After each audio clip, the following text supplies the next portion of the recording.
Tomin J Thachankary ഗതാഗത കമ്മീഷണറായിരുന്നപ്പോൾ മലിനീകരണം കൂടുതലുള്ള ഭാരത് സ്റ്റേജ് 3 ഗണത്തിൽപ്പെട്ട വാഹനങ്ങൾക്ക് 3 മാസത്തേക്ക് രജിസ്ട്രേഷൻ ഇളവ് അനുവദിച്ചതിലെ ക്രമക്കേടാണ് വിജിലൻസ് കേസെടുത്ത് അന്വേഷിക്കുന്നത്. കേന്ദ്ര നിയമപ്രകാരം ഭാരത് സ്റ്റേജ് 4ൽപ്പെട്ട വാഹനങ്ങൾക്ക് മാത്രമാണ് രജിസ്ട്രേഷന് അനുമതിയുള്ളൂ. 2016 ഏപ്രിൽ 1 മുതൽ കേന്ദ്ര ഉത്തരവ് കർശനമായി നടപ്പാക്കേണ്ടതാണ്.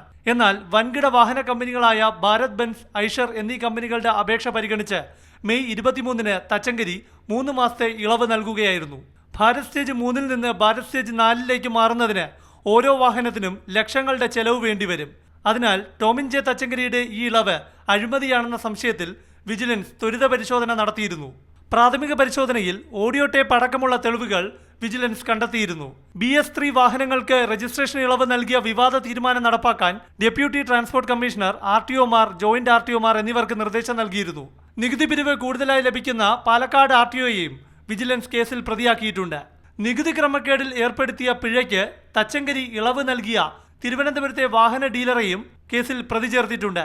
മാതൃഭൂമി ന്യൂസ്, തിരുവനന്തപുരം.